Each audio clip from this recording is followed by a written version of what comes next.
आप सोच रहे होंगे कि मैं क्या कर रहा हूं। मैं युद्ध की तैयारी कर रहा हूं। वही युद्ध जो ज्वालामुखी की भांति कभी भी फट सकता है। युद्ध वही जीतता है जो युद्ध में व्यतीत होने वाले समय से अधिक समय युद्ध की तैयारी में लगाए। जो योद्धा अभ्यास क्षेत्र में जितना अधिक समय देगा, रणभूमि में उतना ही कम रक्त बहेगा। एक सामान्य लौह और तीखी तलवार में अंतर यही है कि एक तीखी तलवार को कड़ी अग्नि परीक्षा से होकर जाना पड़ता है, लौहकार की मार खानी पड़ती है। एक तलवार जितनी पीड़ा सहेगी, उसका वार उतना ही प्रबल होता है। इसलिए पीड़ा से घबराए नहीं, उसका सामना करें, उसका अभ्यास करें, क्योंकि यही अभ्यास जीवन के युद्ध में आपको विजयश्री बनाता है। जब मेघ छाते हैं तो क्या होता है? अंधकार छा जाता है। मेघ गरजते हैं, बिजलियां कड़कती हैं, वर्षा होती है। सभी पशु अपने आश्रय स्थल पर जाकर छिप जाते हैं। मनुष्य अपने घरों की ओर दौड़ते हैं और सभी पक्षी अपने घोंसलों में जाकर छिप जाते हैं। परंतु एक जीव है जो गरजते मेघों को, कड़कती बिजलियों को, भारी वर्षा को भी हरा देता है। वो जीव है बाज, क्योंकि वो समस्या की जड़ों से ऊपर उड़ता है। वो गरजते मेघों से, कड़कती बिजलियों से, भारी वर्षा से, इन सब से ऊपर। यही अंतर है हारने वालों में और जीतने वालों में। ये युद्ध हार और जीत का नहीं, समस्या और सोच का है। यदि आप अपनी सोच को छोटी रखेंगे तो समस्या बड़ी हो जाएगी, और यदि आप अपनी सोच को बड़ी रखेंगे तो समस्या छोटी हो जाएगी। दो मनुष्यों के मध्य होता है, परंतु विजय सदैव एक ही मनुष्य को मिलती है। जबकि समान रूप से दोनों शक्तिशाली होते हैं, समान ज्ञान प्राप्त करते हैं। कारण, दो प्रकार के लोहे होते हैं, एक ठंडा, एक गर्म। कभी सोचा है? लोहकार लोहे को लोहे से ही काटता है, परंतु सदैव ठंडा लोहा ही गर्म लोहे को काट पाता है। और यही नीति मनुष्यों पर भी लागू होती है। जब युद्ध होता है तो जिसके मन में ईर्ष्या होती है, जलन होती है, आक्रोश होता है, वो गर्म लोहे के समान। और जिसका मन शांत होता है, जिसका मन संयम से बंधा होता है, वो ठंडे लोहे के समान है। और वही ईर्ष्या और द्वेष नामक गर्म लोहे को काट सकता है। इसलिए यदि जीवन के संग्राम में विजय प्राप्त करनी है तो अपने मन को शांत रखें, क्योंकि गर्म लोहे की भांति ईर्ष्या और क्रोध जैसे भाव को रखने वाला मनुष्य सदैव शांत स्वभाव के मनुष्य के समक्ष निर्बल है। शक्ति ईर्ष्या और क्रोध में नहीं, शांति और संयम में है। सभी बड़े सदा यही कहते आए कि यदि आगे बढ़ना है तो अपनों का साथ दो। सत्य कहते हैं, अपनों का साथ देना ही चाहिए, परंतु साथ देने से पूर्व ये अवश्य पहचान लेना चाहिए कि अपने हैं कौन। क्या अपने वही होते हैं जिनके साथ हमारा रक्त संबंध होता है, या अपने मित्र? अपने वो होते हैं जो हमें सद्कार्य के लिए प्रेरित करें, हमें आगे बढ़ाएं, हमारा साथ दें। और वो जिनका साथ देने से समाज का नाश, धर्म की हानि हो, वो सगे हो करके भी सगे नहीं होते। इसलिए जब अपनों की परिभाषा का चुनाव करें तो उन्हें अपना माने जो आपका साथ दे, उन्हें नहीं जो हमें अज्ञान के मार्ग पर ले जाएं। सीमा एक रेखा ही नहीं, एक परिभाषा भी है। सीमा हर किसी की होती है, प्रेम की, धैर्य की, मित्रता की और शत्रुता की भी। और जो सदैव सीमा में बंधे रहते हैं वो सामान्य मनुष्य बनकर रह जाते हैं, परंतु जो समय आने पर सीमा तोड़ देते हैं वही भविष्य बनाते हैं, क्योंकि सीमा केवल आपको मर्यादा में नहीं रखती, आपको बांधती भी है। अब ये आप पर, मुझ पर, हम सब पर निर्भर करता है कि ये जाने कौन सी सीमाएं हमें बांधती हैं और कौन सी सीमाएं शक्ति के नए मार्ग समक्ष लाती हैं। इसलिए सीमाएं तो जो कर सकते हो उससे अधिक करने का प्रयत्न करो, तभी नई सीमाएं बना पाओगे। भाग्य क्या है? जो आपने किया उसे भोगना भाग्य है, या जो आपके पूर्वजों ने किया उसका फल भाग्य है? नहीं, भाग्य वही है जो आपने किया, क्योंकि हर मनुष्य को अपने कर्मों के फल भुगतने होते हैं। इसलिए यदि जीवन में कुछ भी करें तो उस पर अपनी दृष्टि अवश्य रखें,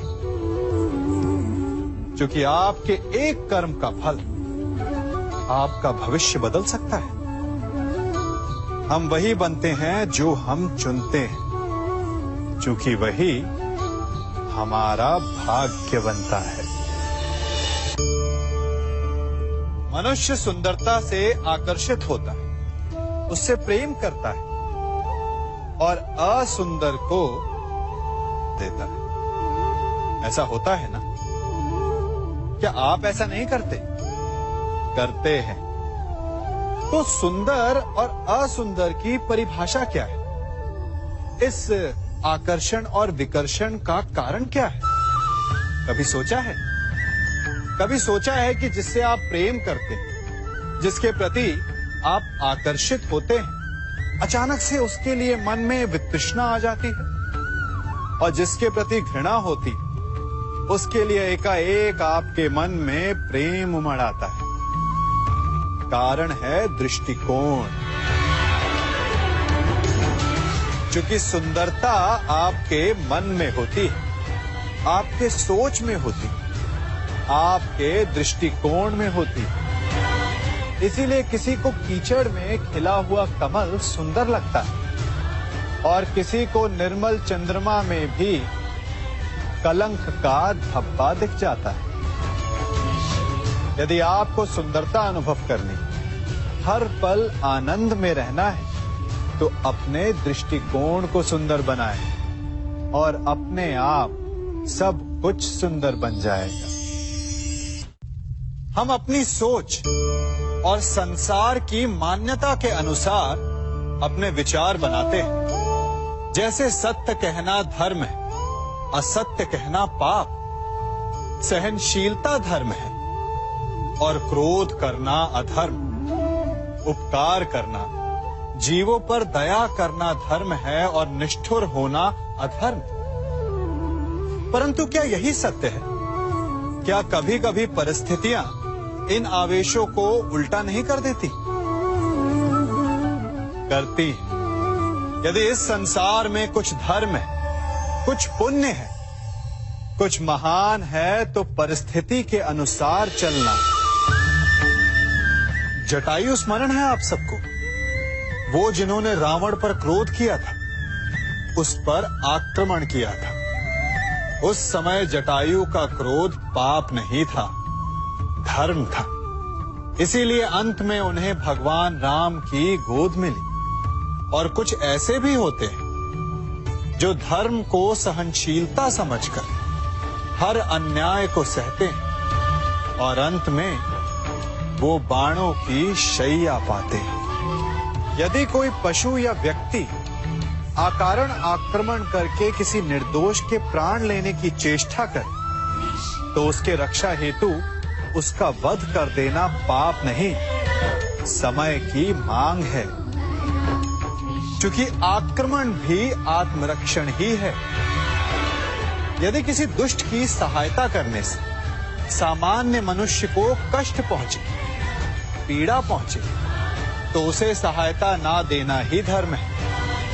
अकारण क्रोध अस्वीकार्य है, परंतु यदि क्रोध से कुछ शुभ हो, पाप बाहुभीत हो, तो क्रोध और दंड भी धर्म ही है। संसार का सबसे बड़ा पाप क्या है? असत्य बोलना, हत्या कर देना, चोरी करना या किसी का अपमान करना। संसार का सबसे बड़ा पाप है किसी निर्बल को सताना, और संसार का सबसे बड़ा दंड भी उस निर्बल के मुख से निकली हाय है। आप देख रहे हैं मैं क्या कर रहा हूं? मैं लौह पिघला रहा हूं, और ये लौह पिघलता है इस चमड़ी की बनी धूनकी से निकली हवा से। तनिक सोचिए, एक मृत पशु की खाल से बनी धूनकी इतने कठोर लोहे को भस्म कर सकती। ठीक उसी प्रकार आप चाहे जितने भी शक्तिशाली क्यों ना हो, यदि आपने किसी निर्दोष, किसी निर्बल को सताया, तो उसके मन से निकली हाय और उसका श्राप आपके जीवन को भस्म कर सकता है। स्वर्ण, सज्जन पुरुष और परोपकारी मनुष्यों की गति एक समान होती है। यदि स्वर्ण टूट जाए तो उसे गर्म करो, ताप दो, पिघल कर वो फिर से जुड़ जाता है। ठीक उसी प्रकार मतभेद होने के पश्चात भी एक सज्जन पुरुष और महान पुरुष फिर से मित्र बन जाते हैं। परंतु दुर्जन दुष्ट माटी से बने लोग उस पके हुए मटके के समान होते हैं कि जिनमें यदि एक बार दरार आ जाए तो वो स्वयं ही स्वयं का सर्वनाश कर लेते हैं। इसलिए मित्रता केवल सज्जनों से ही करें ताकि मतभेद ना हो। दुष्टों का समूह अपना नाश स्वयं ही कर लेता है। यदि कोयले की खान में जाओ तो चाहे जितनी भी सावधानी बरतो, अपने वस्त्रों पर कालिख लग ही जाती है। इसलिए दुष्ट मित्रों से सावधान। सज्जन शत्रु प्रत्येक परिस्थिति में श्रेष्ठ है। प्रत्येक मनुष्य सफलता पाने के लिए कार्य करता है। कुछ सफल होते हैं, कुछ नहीं होते, और जो सफल नहीं होते वो सदा अपनी असफलता का कारण या तो अपनी परिस्थितियों को बताते हैं या अपने सहयोगियों को दोषी ठहराते हैं। परंतु क्या वास्तविकता में ऐसा ही होता है? क्या कोई परिस्थिति या कोई व्यक्ति किसी की असफलता का कारण बन सकते हैं? उत्तर हां भी है और ना भी। कैसे? आप इस तितली को देख रहे हैं? आपने एक मक्खी को भी देखा होगा।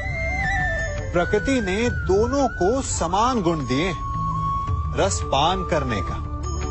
एक तितली फूलों पर जाकर उसका रस लेती और इस अवस्था में नए फूल खिलने की व्यवस्था भी करती है। और मक्खी घाव पर बैठती है, घाव को सड़ाती है और रोग भी फैलाती है। यदि इसमें किसी बात का अंतर है तो केवल सोच का। यदि आप उचित मार्ग चुनेंगे तो आपको सफलता मिलेगी, आप में उत्साह बढ़ेगा, और यदि आप अनुचित मार्ग चुनेंगे तो आपको असफलता मिलेगी, निराशा मिलेगी। अब उचित मार्ग चुनना है या अनुचित मार्ग, ये निर्णय तो आप पर निर्भर करता है। मनुष्य सदा भला बुरा, खरा खोटा, सत्य असत्य की बातें करता है। सत्य को अच्छा मानता है और असत्य को बुरा। परंतु क्या आपने कभी ये सोचा कि प्रत्येक वस्तु, प्रत्येक भाव का एक महत्व होता है? दोनों ही एक दूसरे के पूरक होते हैं। यदि काला रंग नहीं होगा तो क्या श्वेत रंग की आभा का अनुभव होगा? यदि असत्य नहीं होगा तो क्या सत्य के महत्ता का ज्ञान होगा? यदि बुरा नहीं होगा तो क्या भले पर आपको विश्वास होगा? कुछ महत्वपूर्ण है तो दोनों के मध्य का संतुलन। बुरी से बुरी वस्तु, समय या भाव, कोई ना कोई स्वयं में शुभ छिपाए रखती है। कभी काले गरजते मेघों को देखा है? उसके किनारे भी एक स्वर्णिम आभा होती है। उसी प्रकार यदि आपके जीवन में बुरा समय आए तो आपको अपने सच्चे मित्रों की पहचान हो जाती है। तो बुरे समय में निराश ना हो, उसमें भी कुछ शुभ खोजने का प्रयास करें और धीरे धीरे सब कुछ आपके जीवन में स्वतः शुभ हो जाएगा। संसार में सबसे महत्वपूर्ण क्या है? दृष्टि या दृष्टिकोण, समझ या सोच? सामान्यतः मनुष्य की दृष्टि और सोच में अधिकतर वो वस्तु, वो घटनाएं, वो भाव श्रेष्ठ हैं जो हमें आनंद दें, और जो हमें आनंद नहीं देते उन्हें हम दुखदाई मान लेते हैं। परंतु दृष्टिकोण और सोच को यदि एक भिन्न कोण से देखें तो परिस्थितियां भिन्न सिद्ध हो सकती हैं। जिस प्रकार भीषण गर्मी हमें सुहाती नहीं, परंतु वही गर्मी सागर और नदियों के जल को वाष्पित करती है और हमें मनोरम वर्षा का आनंद देती है, उसी प्रकार भीषण परिश्रम के पश्चात हमें सफलता मिलती है। शिक्षा के पश्चात हमें हमारा लक्ष्य मिलता है। तो सदा स्मरण रखिएगा कि दुख और पीड़ा से भागे नहीं, क्योंकि यही भविष्य में आने वाले सुख का मूल है। जब भी आपने यात्रा की होगी तो अवश्य अपने मार्ग के आसपास कुछ रिक्त स्थान देखे होंगे, कुछ खेत देखे होंगे, कोई ना कोई भूमि का टुकड़ा अवश्य देखा होगा। कुछ स्थान ऐसे होते हैं जहां पेड़ लगे होते हैं, जहां माली बड़े प्रेम से उन्हें बोता है, उन्हें सींचता है। और कुछ स्थान ऐसे भी होते हैं जहां बिना माली के खरपतवार उग जाते हैं, कुछ अन्य पौधे उग जाते हैं। माली द्वारा उगाए वृक्ष हमें ठंडी छाया देते हैं, हमें फल देते हैं, ईंधन के लिए लकड़ियां देते हैं। और बिना परिश्रम के उपजित खरपतवार यदि कुछ करते हैं तो ये कि वो भूमि को बंजर बनाते हैं। हमारा मन भी रिक्त भूमि की भांति होता है। यदि अपने परिश्रम से उसमें सुविचारों के बीज डालोगे तो फलदायक विचार उपजेंगे, और यदि उसे रिक्त छोड़ दिया तो खरपतवार की भांति अनुपयोगी विचार आपके मन को अपना घर बना लेंगे, आपके मन को मैला कर देंगे, उसे बंजर कर देंगे। अब निर्णय आपका है कि आपको सुविचार देने वाला मन चाहिए या कुंठा देने वाला। जल प्रकृति को इस संसार की सबसे अनूठी देन है। वो महासागर में भी मिलता है और मीठे तालाब में भी, वो पवित्र गंगा में भी होता है और दुर्गंध आती नाली में भी। हम तालाब और नदी को सम्मान इसलिए देते हैं क्योंकि उसका मीठा जल हमारी प्यास बुझाता है। परंतु सागर का जल पीने योग्य नहीं होता, इसीलिए कभी कभी हम उसे उतना महत्व नहीं देते और नाली के जल को हम हे दृष्टि से देखते हैं। तो क्या ये उचित है? हमारे संबंध भी इसी जल की भांति होते हैं। जिस संबंध से हमें लाभ ना हो उससे हम दूर हो जाते हैं। कभी ईर्ष्या के कारण, कभी अहंकार के कारण उस संबंध को तोड़ देते हैं। तो क्या संबंध को तोड़ देना उचित है? तनिक विचार कीजिए। माना कि सागर का जल फसल नहीं दे सकता, परंतु मोती तो देता है। माना कि नाली का गंदा जल हमें किसी भी कार्य के लिए उपयुक्त ना लगे, परंतु वो भी कहीं लगी अग्नि को बुझा सकता है। ठीक इसी प्रकार प्रत्येक संबंध कहीं ना कहीं किसी न किसी परिस्थिति में उपयोगी हो सकता है।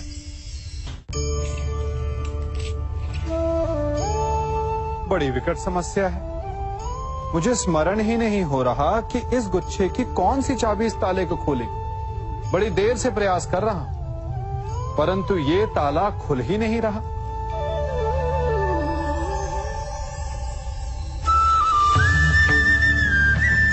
ऐसी परिस्थिति में आप क्या करेंगे? अधिकतर लोग ऐसी परिस्थिति में अपनी आशा खो बैठते हैं। उन्हें लगता है कि चाबी खो गई। वो तिलमिला जाते हैं, क्रोधित हो उठते हैं। परंतु उस समय धैर्य रखें तो गुच्छे की अंतिम चाबी ताला खोल सकती है। कुल्हाड़ी का अंतिम प्रहार वृक्ष को काट के गिरा देता है, परंतु क्या सत्य में कुल्हाड़ी का अंतिम प्रहार वृक्ष को काट के गिरा देता है? आपको आपका लक्ष्य दिला देता है? नहीं। आपका निरंतर प्रयत्न ही आपको सफलता दिलाता है। जब आपका मन निराश है तो अपने कार्य में दुगनी उत्साह से जुट जाइए, क्योंकि अनावरत बहता जल ही कठोर चट्टान को काट सकता है। सफलता का मूल है परिश्रम, प्रयास और आशा। मनुष्य का जीवन ऋतुओं के समान होता है। आज ग्रीष्म तो कल वर्षा, परसों शीत। तनिक संकट आया तो हम संयम खो बैठते हैं। तनिक ऋतु बदली तो हम अधीर हो जाते हैं। अपने आक्रोश में, अपने क्रोध में हम उनसे ही संबंध बिगाड़ लेते हैं जो हमारे अपने होते हैं। क्यों ऐसा होता है ना? हमें लगता है कि हमारे अपने हैं, फिर से मना लेंगे। परंतु स्मरण रखिए, सदा ऐसा करना संभव नहीं होता। सागर की उछलती लहरों को तट सहता है, और यदि तट ही टूट जाए तो बाढ़ आ जाती। हमारे संबंध भी दूध की भांति होते हैं। दूध तपकर उबल सकता है, परंतु यदि उसमें खटास आ जाए तो वो फट भी जाते हैं। और फटे दूध को चाहे जितना मत लो, उसमें से माखन नहीं निकलेगा। इसीलिए अपने संबंधों को संभल कर निभाना चाहिए। मनुष्य की सबसे बड़ी दुर्बलता क्या होती है? सोचिए। धन, प्रेम, अहंकार। मनुष्य की सबसे बड़ी दुर्बलता होती है उसके रहस्य। चाहे आप कितने भी शक्तिशाली क्यों ना हो, कितने भी प्रबल क्यों ना हो, परंतु उसके रहस्य उसके नाश की चाबी होती है। इसलिए यदि प्रबल रहना है, शक्तिशाली रहना है, समर्थ रहना है, तो अपने रहस्य को किसी को भी ना बताएं, ना मित्र को और ना ही शत्रु को, क्योंकि समय पड़ने पर कब कौन शत्रु हो जाए ऐसा कहना संभव नहीं। विभीषण को रावण के अमृत कुंड का ज्ञात था, इसीलिए प्रभु श्री राम रावण का वध करने में सफल हो सके। इसलिए उचित यही है कि आप अपने रहस्य को स्वयं तक ही सीमित रखें। मनुष्य का मन बड़ा विचित्र होता है। कल्पना में ही विकास करता है, संपन्न भविष्य का स्वप्न देखता है, और कल्पना में ही जो नहीं हुआ उससे भय खाता है। और यही भय मनुष्य का सबसे बड़ा शत्रु है। हमारे भविष्य के मार्ग में, हमारे आनंद के मार्ग में सबसे बड़ी बाधा है। अब आप लोग मुझसे पूछेंगे कि इसका तोड़ क्या है, भय से मुक्ति कैसे पाई जाए? तो ये प्रश्न आप स्वयं से पूछिए। तनिक सोचिए, जब आप एक सुंदर भविष्य की कामना करते हैं तो उसे पाने के लिए आप परिश्रम करते हैं ना? ठीक उसी प्रकार भय से मुक्ति पाने के लिए आप उससे लड़ जाएं। और उसका निवारण आपको स्वतः ही मिल जाएगा। इसलिए जब भी भय आपको सताए तो उससे भागे नहीं, उससे घबराए नहीं, क्योंकि भय का काम ही होता है आपको भयभीत करना। इसलिए जब भी भय आप पर आक्रमण करे तो आप भी उस पर पहले ही आक्रमण कर दें। हम सब मित्रों के साथ रहना चाहते हैं, शत्रुओं से दूर रहना चाहते हैं। क्यों? क्योंकि हमें जीवन में आनंद पाना है, जीवन में आगे बढ़ना है, स्वयं को संपन्न देखना है। और यदि किसी से भी आप पूछेंगे कि जीवन में सफलता पाने के लिए सबसे अधिक आवश्यकता किसकी होती है, तो हर एक आपको लगभग एक ही उत्तर देगा। सफलता प्राप्त करने के लिए आपको सच्चे मित्रों की आवश्यकता होती है। परंतु यदि आपको और अधिक सफल होना है तो आपको केवल मित्रों की नहीं, शत्रु की अधिक आवश्यकता है। अब आप कहेंगे, ये मैंने कैसी बात कर दी? तनिक स्वयं सोचिए। जब भी संकट आता है तो मित्र क्या करते हैं? आपकी सहायता करने के लिए आपके साथ खड़े हो जाते हैं, और संकट के समय में शत्रु और बड़ा संकट बनकर हमारे समक्ष खड़े हो जाते हैं। मित्र हमें सहायता देते हैं, अपनी शक्ति देते हैं, परंतु शत्रु आपके भीतर छिपी शक्ति को बाहर लाता है, आपको और अधिक बलवान बनाता है। संगति या साथ, मित्र और साथी मनुष्य के व्यक्तित्व के लिए सबसे महत्वपूर्ण होते हैं। अब आप कहेंगे, ये कैसे?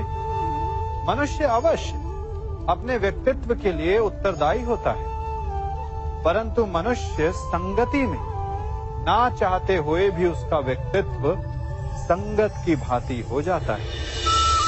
इन पात्रों को देख रहे हैं? मध्य में जल रखा है, इसमें दूध है और इसमें मलिन कीचड़ रखा है। यदि मैं इस जल को इस दूध में मिलाता हूं तो ये जल दूध बन जाता है, और यदि इसी जल को इस मलिन कीचड़ में मिलाता हूं तो क्या हुआ? ये जल कीचड़ बन गया। ऐसी कोई युक्ति नहीं कि जल बिना घुले मिले दूध या कीचड़ में अपना अस्तित्व बनाए रखे या उनसे अलग रहे। और ठीक ऐसा ही मनुष्य के जीवन में भी होता है। यदि एक गुणहीन व्यक्ति गुणवानों की संगत में बैठे तो उसे भी गुणवान समझा जाता है, सम्मान का पात्र समझा जाता है। और यदि एक गुणवान व्यक्ति गुणहीनों की संगत में बैठे तो उसे भी तिरस्कार मिलता है। इसलिए अपने जीवन में सदैव संगति सोच समझकर सावधानी से चुनिएगा। कभी खेत में किसी किसान को खेती करते देखा है? वो उसे सींचता है, उसे जोतता है, पशु पक्षियों से खेत की फसल की रक्षा करता है, परंतु एक बात का वो सबसे विशेष ध्यान रखता है कि कहीं खेत में खरपतवार ना उग जाए, क्योंकि एक खरपतवार खेत की सारी फसल को नष्ट कर सकती है। ठीक उसी प्रकार यदि वंश की कोई संतान खोटी निकल जाती है तो वो समूचे वंश का सर्वनाश कर देती है। इसीलिए संतान के लालन पालन में विशेष ध्यान देना आवश्यक होता है, क्योंकि संतान वो फसल होती है जो वंश के आने वाले समय को महान बना सकती है या फिर वंश का पतन भी कर सकती है। मनुष्य भी बड़ा विचित्र प्राणी है। अपनों से नीचे के स्तर के लोगों को वो हे दृष्टि से देखता है, उनका उपहास उड़ाता है, उनसे बार बार कहता है कि तुम्हारा कुछ नहीं हो सकता, तुम भविष्य में कुछ नहीं कर पाओगे। जब मनुष्य के पास धन, संपत्ति, मान होता है तो वो दूसरों का आदर नहीं करता, परंतु वो एक बात भूल जाता है कि उससे भी अधिक शक्तिशाली कोई अस्तित्व में है, और वो है समय। काल। काल अपना चक्र कब बदलेगा ये कोई नहीं जानता। समय अपनी करवट कब लेगा ये कोई नहीं जानता। कोयला भी समय के साथ साथ हीरे में परिवर्तित हो जाता है। इसलिए जीवन में कभी भी किसी का भी उपहास नहीं उड़ाना चाहिए। देख रहे हैं इसे? ये रेत है। कहा जाता है कि इसे आप मुट्ठी में बंद करके नहीं रख सकते। क्यों?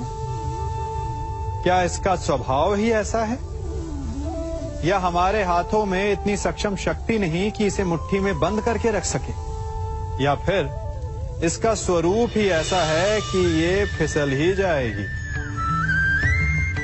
कदाचित इसीलिए कहा जाता है कि आप रेत को मुट्ठी में बंद करके नहीं रख सकते, परंतु मैं आपसे कहता हूं कि आप रेत को मुट्ठी में बंद करके रख सकते हैं।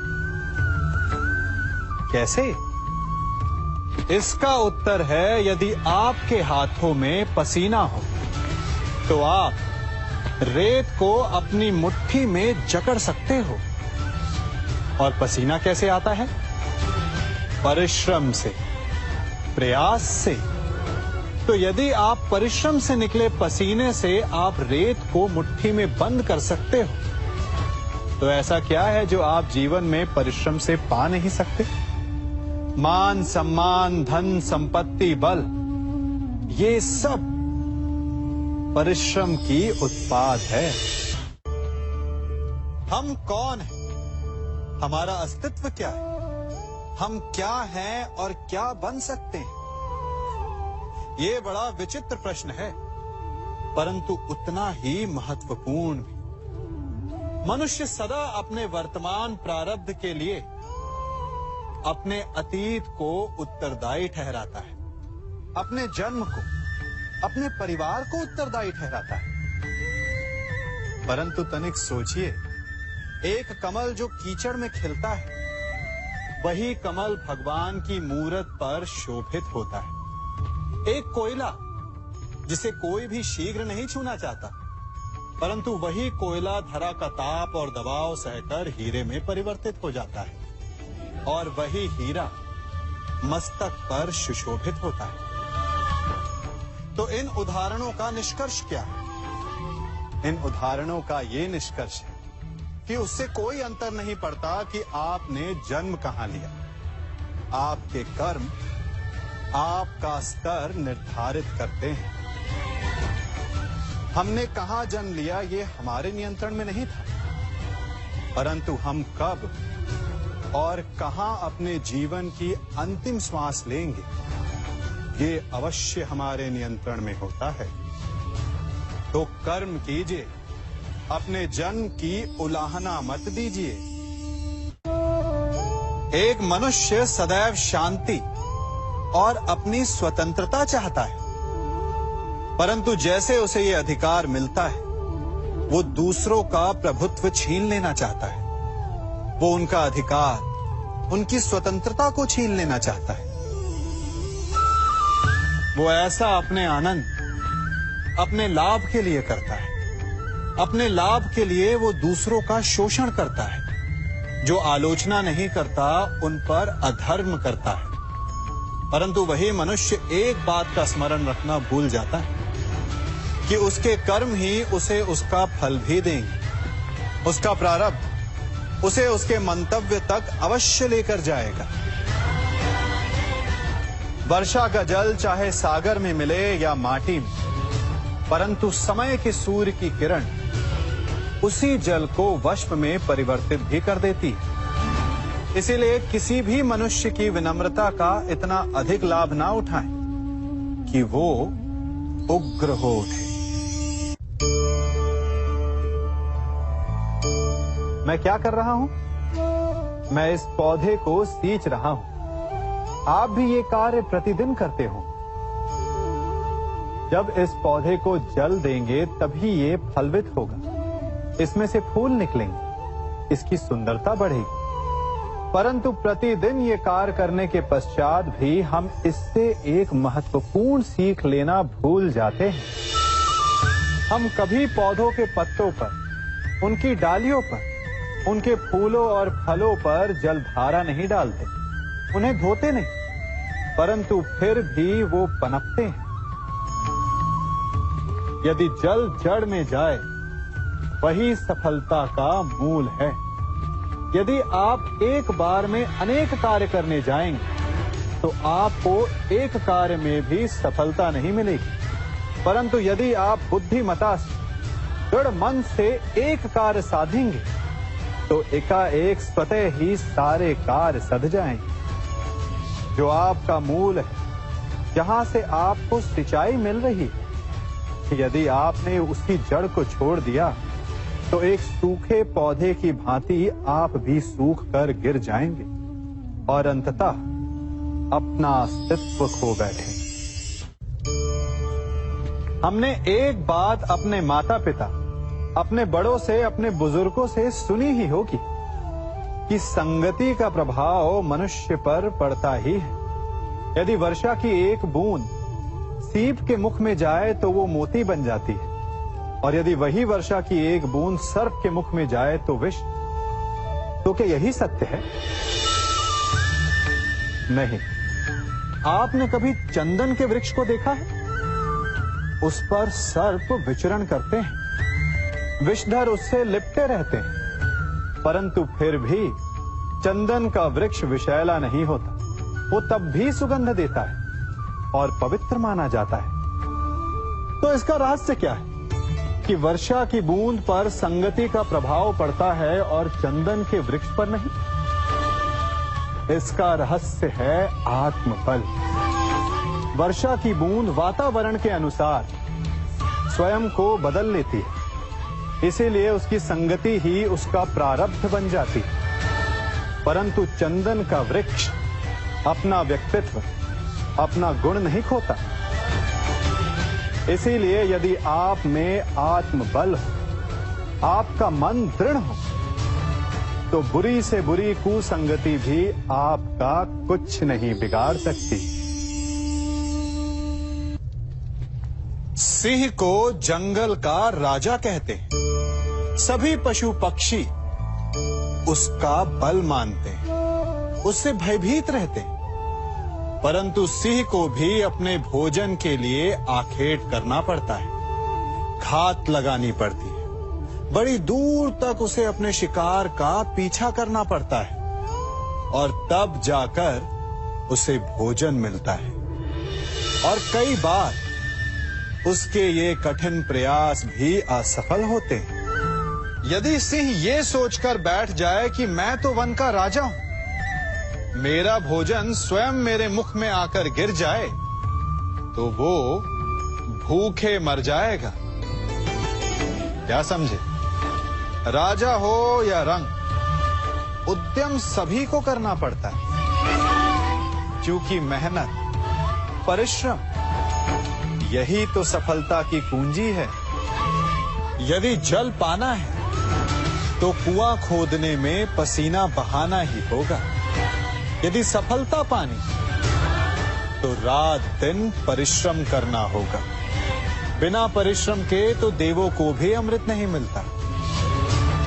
इसलिए परिश्रम कीजिए, आज नहीं तो कल सफलता अवश्य मिलेगी। देख रहे हैं इसे? ये बड़ा भयंकर अस्त्र है। अब आप कहेंगे कि ये छोटी सी धातु भला किस काम की? आप चाहें तो इस धातु से वस्तुएं जोड़ लें, या फिर चोट भी खा सकते हैं। ये एक धातु लकड़ी के दो पट्टों को एक करके जोड़ सकती है, या फिर आपके शरीर में लग जाए या चुभ जाए तो आपको बहुत बड़ा घाव भी दे सकती है। इसलिए एक बात सदा स्मरण रखें, कोई भी वस्तु छोटी या बड़ी नहीं होती, सबका अपना महत्व होता है। यदि आपको स्वयं बड़ा बनना है तो कभी किसी को छोटा समझने की भूल ना करें। यदि छोटों का साथ लिया तो आप स्वयं बड़े बन जाएंगे, और यदि उनका तिरस्कार किया तो इस धातु की भांति चुपकर वो आपका मार्ग भी रोक सकते हैं।